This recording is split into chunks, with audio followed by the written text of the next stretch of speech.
All right, we are going to go ahead and get started because I want to be mindful of your time. I'm really appreciative of you both being here this morning. We are going to talk about engaging learners who have ADHD, especially in this new world of virtual learning, and also for our students who are coming back to the classroom but may have some more restrictions in place due to COVID.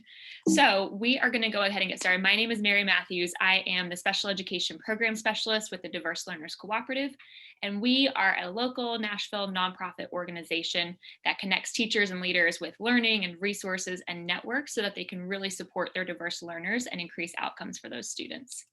So what we're going to do today is we are going to spend the next 15 minutes or so talking about different tips and tools and strategies that teachers can use to engage learners who have ADHD or other attentional challenges. Whether you're in virtual learning or you're in person, these students can be some of the hardest to reach sometimes. And so we want to make sure that we're really effectively meeting their needs in this setting. So we're going to talk about what ADHD is, some strategies for success, and then what you can do today or on Monday to get started. So who are our students with ADHD?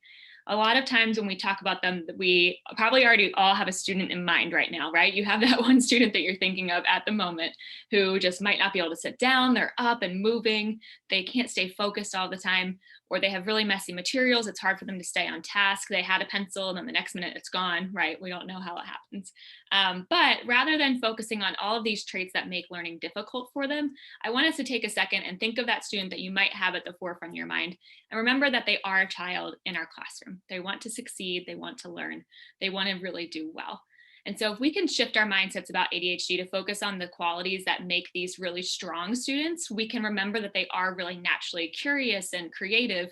They are resourceful. They often find pathways or new ways of doing something that we might not have thought of before. We also want to make sure to remember that they're energetic and passionate. And when they do find something that they're really interested in, that means that they do get hyper focused sometimes. And they want to keep on that topic for as long as they can.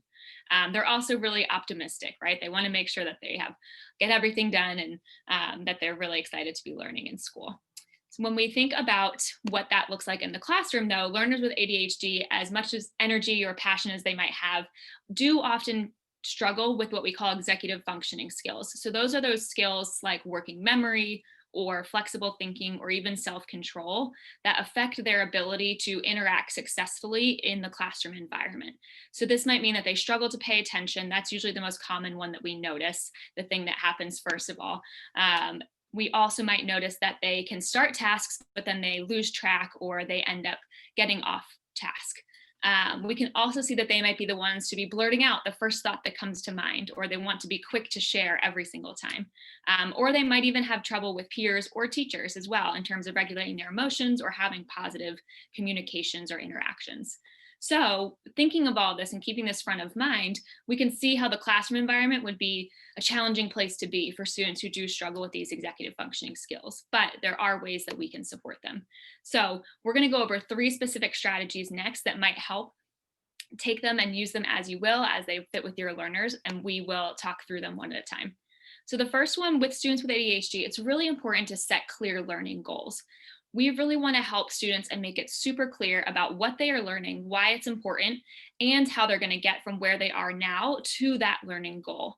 A lot of times our students with ADHD might appear to become easily bored, or they might get off task because they're not quite sure what they're doing or why they're doing it. And so if we have really clearly defined the purpose and of the lesson and the skill that they are going to learn, when we focus on, hey, I'm going to teach you how to do X, they're going to be much more engaged because they know exactly what they're going to be learning to do.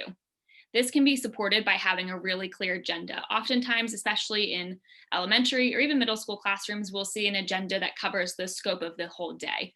And what I would recommend is to have an agenda for within your lesson or even within the hour block that you might have students. And so you can really show students, okay, these are all the different things that we're going to accomplish within this period of time so that we can help them stay on track and see how these shorter chunks build up to that larger skill that they're learning. We can also support learners with ADHD by implementing structures wherever we can to help them stay on task, but to help them also see the bigger picture. So you might tell a student who has ADHD, hey, you need to write a paragraph about this topic. And that might seem really overwhelming, and they might get a sentence done and not be able to move forward. But if we were to give them a paragraph structure where it's writing one sentence at a time as you go back and forth to the text that you're using, it can be easier to see how we can break down that task into more manageable pieces where they'll feel successful. Same thing with math or with science. If we can break down those larger processes into a step by step that they can check off one at a time, they'll be more successful as they know what to do. The other thing that we can do is we can support with visuals. So that means either turning things that are abstract and hard to understand into concrete visuals, or providing supports within the lesson that will help them see just how the lesson is progressing, similar to how we just talked about the agenda. One of the things that we notice with students with ADHD is they have really a hard time understanding time itself, how much time they have to do a task, how much time is left, how much time they should be spending on one part versus another. So one of the things that we can do is to make that time visible by using timers.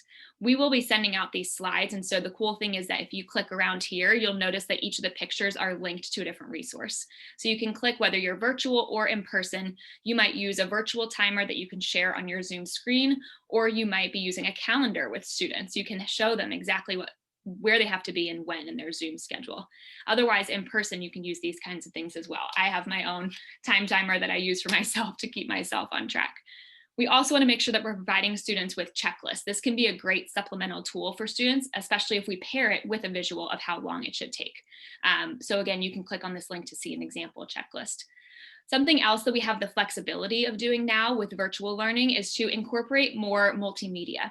One of our favorite apps that we use here at the DLC is called Book Widgets, and it's a way to embed these different interactive materials within your lessons. So students you might ask them to be making a thinking map before they write.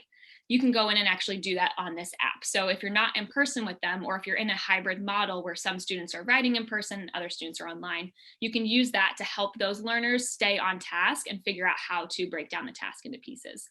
We can also be really creative, just like them, ask about what they want to learn about and find a thing such as a virtual field trip or some other imagery or videos that we can embed within our lessons so that it's not so much teacher talk that might be not as engaging for students. And then the last thing is to incorporate variability.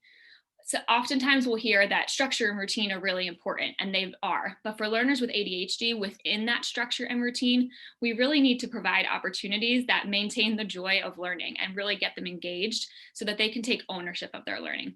As we mentioned at the beginning, once students become or find a task that they're really passionate about, they'll become hyper-focused about it, and they really want to engage and learn as much as they can about that topic. So one of the ways to keep students who have ADHD engaged is to offer choices whenever we can, especially if we have the option to give them multiple methods. So for example, a choice board is a great way to go if we can offer them different ways to show their learning, as opposed to always asking them to do the same type of response over and over. We can also provide a lot of opportunities to respond. Students who I've worked with said that they were better prepared or more engaged when they knew that they were going to be called on, or when they knew that they were going to have to participate frequently. And knowing this, they paid attention because they wanted to know exactly what was coming next, or they wanted to make sure they had the right answer. So doing this, whether you're in person with group conversations or online using an online tool like Kahoot, could be a way to increase the opportunities to respond. So again, we're increasing student talk, and they're having an opportunity to engage with peers as well. And that would be more engaging. We also want to make sure that if we do have learners who are virtual, we want to make sure they're taking breaks from screens. It is a lot for anybody of any age to sit in front of a computer for 8 hours a day and still be engaged by that afternoon or the last couple of hours.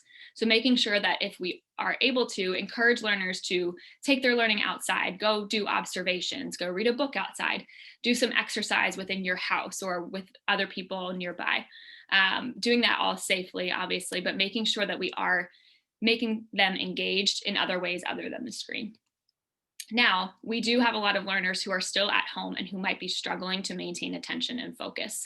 We don't have control over the home environment either, which as teachers can feel really hard and really discouraging when we can't support or be there in person. One of the things that I've seen a lot of teachers do is they've really been explicit about why a productive or a quiet learning space is important. I know this can be a challenge for a lot of our students. They might not have a dedicated spot, but even if we just brainstorm the attributes of work habits or what makes a productive learning space with students and have that conversation, And then bring that up over and over again of saying, hey, I noticed that you did a really good job of putting your headphones on today so that you can not be as distracted by what's going on at home. Having those conversations will help students see why it's important and then explain and show them the benefits of having that space.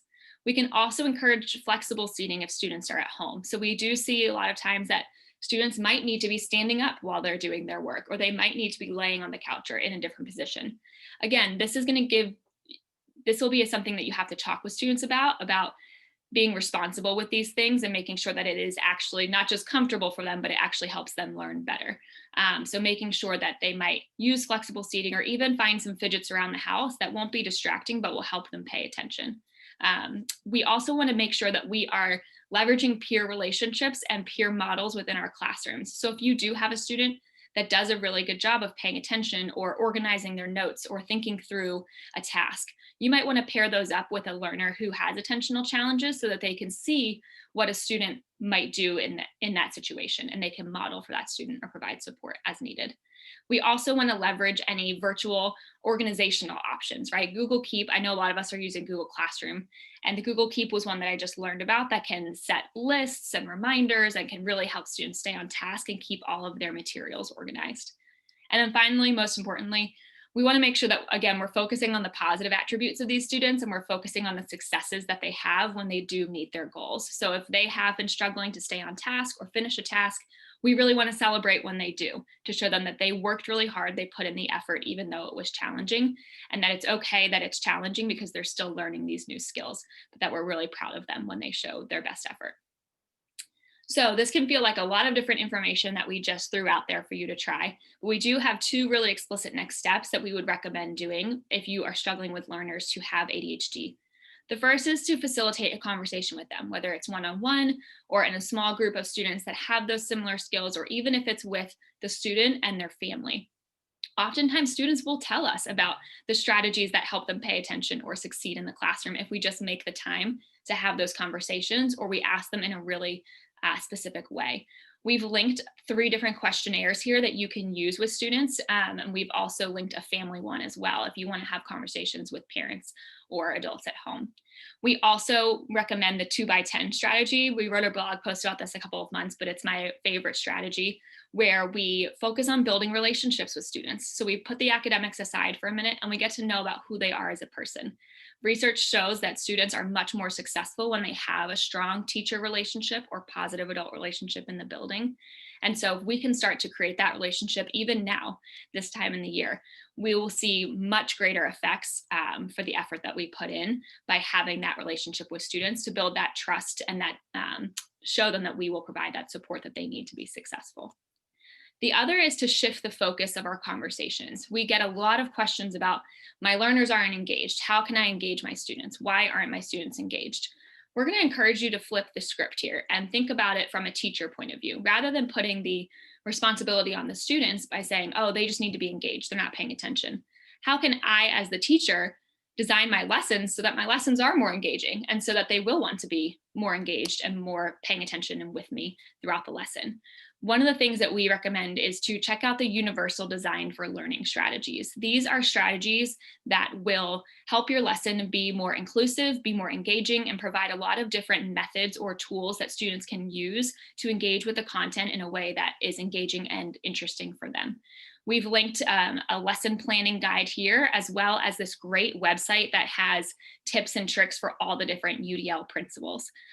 So we encourage you to kind of shift that focus. If you start to get in that mindset of, oh, my students aren't paying attention or they're not doing what I'm asking them, how can we just take a step back and look at ourselves and say, how could I make this more engaging? How could I make this more accessible for students? And then we should see a shift in their learning too once they're more engaged that way. So as we wrap up our time here today, we want to remember that all students do want to succeed, whether they have ADHD or not, or if they have other learning difficulties or they're a diverse learner. Every student wants to be successful in our classroom and they're here to learn. So we want to make sure that we are providing the supports and strategies that they need to be successful, and we're leveraging those strong attributes that they have in order to help them be included and be successful in our classroom. So we are going to take questions in a minute. Before we do that, I just want to let you know about our next coffee chat coming up. We are going to take the next 2 weeks off for the Thanksgiving holiday coming up. We know a lot of people are traveling, but we are going to be talking about virtual IEP meetings revisited, and we have some new strategies as you go into next semester that we think could be helpful in improving that practice. So what we're going to do now is feel free. I'm going to stay on for a couple of minutes. My coworker and teammate Josh is here as well. We're happy to answer any and all questions you might have about learners who have ADHD and how to engage them in the classroom. So feel free to either throw them in the chat box or to just unmute and shout them out.